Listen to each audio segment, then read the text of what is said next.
আপনারা যদি সৎ লোকের শাসক দিয়ে যদি আপনারা যদি এই সমাজকে পরিচালনা করতে চান, সুদ ঘুষ যদি বন্ধ করতে চান, অত্যাচার যদি বন্ধ করতে চান, ধর্ষণ যদি বন্ধ করতে চান, তাহলে আমাদের আগামীর দিনে বাংলাদেশ জামাত ইসলামকে শক্তিশালী করে রাজপথে থেকে বুকের তাজা রক্ত ঢেলে দিয়ে আল্লাহর কোরআনের আইন এই দেশের মধ্যে বাস্তবায়ন করতে হবে। কথা বলেন ঠিক না?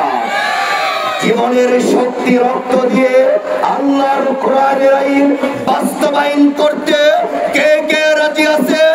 ইফতারির আগ মুহূর্তে দুটি হাত তুলে আমার আল্লাহর কাছে দেখা যায়।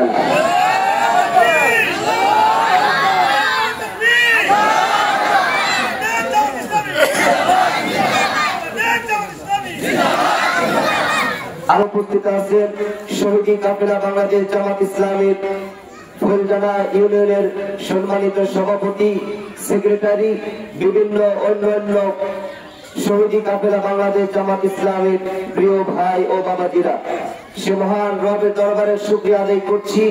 আল্লাহ রাব্বুল আলামিন আমাদেরকে পবিত্র রমাদান মুবারক মাসের আজকের এই 19তম রমজানে ইফতারের আগ মুহূর্তে মহান রবের দরবারে শুকরিয়া আদায় করছি। আল্লাহ তাআলা আমাদেরকে আসবার বসবার তৌফিক প্রদান করছে, এজন্য বলছি আলহামদুলিল্লাহ।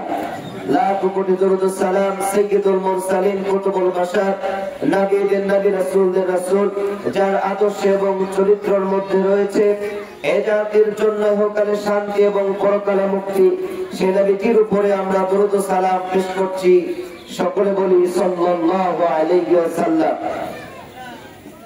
আমরা একে একে করে রহমতের 10 দিন, মাগফিরাতের 10 দিন আমাদের মাঝখান থেকে বিদায় নিয়ে চলে যাচ্ছে। আমাদের সামনে রয়েছে নাজাতের 10 দিন। কথা বলেন ঠিক কিনা? দেখতে না দেখতেই এই 19টি রমজান যে চলে যাচ্ছে আমাদের মাঝখান থেকে, এই যে রহমতের 10 দিন চলে গেল, আমরা দোয়া করছি মাগফিরাতের 10 দিন দোয়া করব, নাজাতের 10 দিন দোয়া করব। এমন একটি কোরআনুল কারীমের মধ্যে আয়াতে কারীম আল্লাহ তাআলা নাযিল করেছে, একটি দোয়ার মাধ্যমে আমরা রহমত, মাগফিরাত, নাজাত এবং দুনিয়াতে শান্তি, পরকালে মুক্তি আল্লাহ তাআলা দিবেন। যদি আমরা বেশি বেশি করে পড়তে পারি রব্বানা আতিনা ফিদ দুনিয়া হাসানা ওয়া ফিল আখিরাতি হাসানা ওয়া কিনা আযাবান নার, রব্বানা আতিনা ফিদ দুনিয়া হাসানা ওয়া ফিল আখিরাতি হাসানা ওয়া কিনা আযাবান নার। এই দোয়াটা আমরা বারবার ইনশাআল্লাহ পাঠ করার চেষ্টা করব। প্রিয় বন্ধুগণ, হাদিসের ভাষ্য অনুসারে পবিত্র রমজান মাসে শয়তানকে শিকল বন্দী করা হয়, জান্নাতের দরজাগুলো খুলে দেওয়া হয়, জাহান্নামের দরজাগুলো আটকে দেওয়া হয়। কিন্তু আমরা দেখেছি এই রমজান মাসেও এই বাংলার জমিনে খুন ধর্ষণ বন্ধ হয় নাই, জিনা, অন্যায়, অবিচার, নির্যাতন, জুলুম বন্ধ হয় নাই। আমরা এই রমজান মাসের ইফতারের আগ মুহূর্তে বলতে চাই, এই দেশের মধ্যে যদি ধর্ষণ বন্ধ হতো, শয়তানকে যেমন শিকল দিয়ে বন্দী করা হয়েছে, তাহলে আমার বোন আসিয়াকে জীবন দিতে হতো না। কথা বলেন ঠিক কিনা? তার মানে বোঝা গেল এই দেশের মধ্যে মানুষের তৈরি করা মতবাদ দিয়ে, মানুষের তৈরি করা আইন দিয়ে এদেশের মধ্যে সুদ, ঘুষ, জিনা, ব্যভিচারী, অহংকার, দুর্নীতি, রাহাজানি, অত্যাচার, নির্যাতন বন্ধ করা সম্ভব নয়। টেকনাফ থেকে তেতুলিয়া, রূপসা থেকে পাদুরিয়া, সুন্দরবন থেকে বান্দরবান, যতদিন পর্যন্ত কোরআনের আইন বাংলার জমিনে প্রতিষ্ঠিত না হবে, ততদিন পর্যন্ত এই সমাজ থেকে ধর্ষণ বন্ধ করা সম্ভব নয়। কথা বলেন ঠিক না?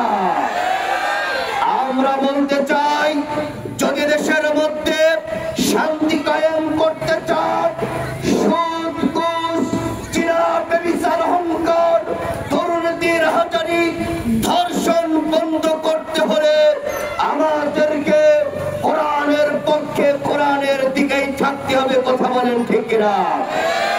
একটাই পদ্ধতি অবলম্বন করতে হবে, সৎ লোকের শাসন এবং সৎ লোকের সৎ লোকের আপনার শাসক দিয়ে এদেশের মধ্যে বাস্তবায়ন করতে হবে। কথা বলেন ঠিক কিনা?